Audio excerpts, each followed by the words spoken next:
Teaching kids and young adults about money helps parents promote empowerment rather than dependency. Joining us now is financial therapist Aseel El-Baba to help start that conversation. Welcome back to BT. Thank you. Great being here. Yeah, let's start with financial enabling. How do we stop doing that as parents? Because I think a lot of these conversations are happening right now with kids going back to school and kind of resetting the household a little bit. Absolutely. Let's start by defining that. And it's easy to remember these three words. When helping hurts.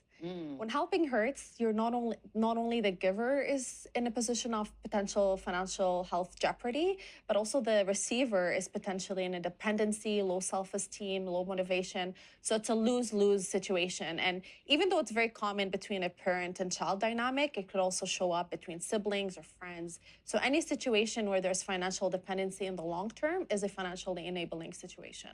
And if we move enabling to empowerment, let's talk about that differentiation, because times are tough right now financially for so many of us. Absolutely. And we want to be teaching our kids the best sort of financial hygiene. Absolutely. Two important questions. The first, asking, would this person be better off in 5 years, helps you understand, are you empowering them or enabling them? Because if the answer is no, chances are you're creating a dependency and it's a lose-lose situation.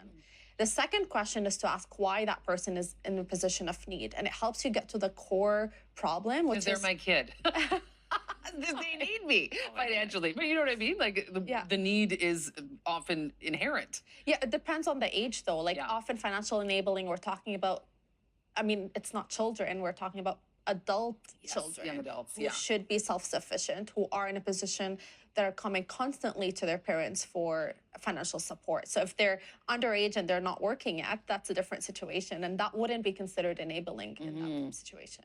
Yeah, it's tough because, like I said, there are tough financial times. So that allowing of, more and more people are living with their parents for longer and longer for really understandable reasons. So that leads us to setting those boundaries. Absolutely. That's an important thing to be able to do. One of the most helpful tools I learned about boundaries is to understand that it's there because you want the relationship, because this relationship is important for you. It's a quick reframe because often we feel boundaries as a wall that shuts the other down.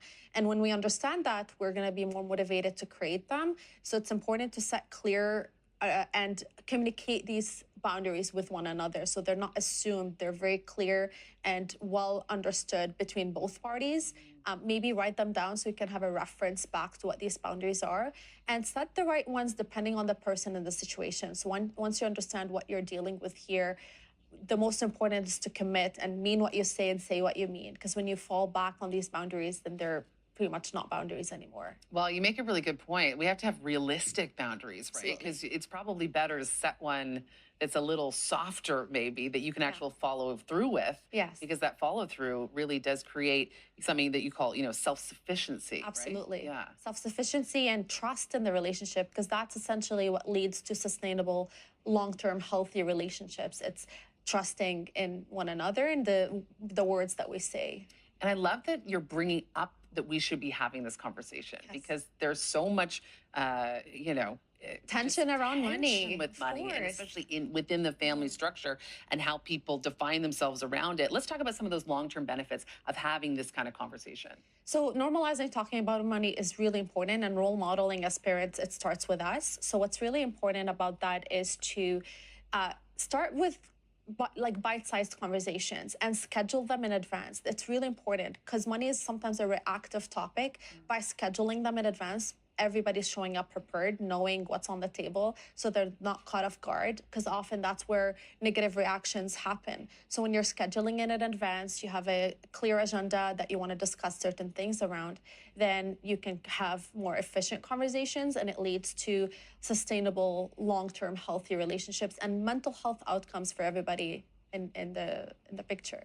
We've only got about 30 seconds left, but what age is too young to start having these conversations? Does that exist, or when should we start age-wise?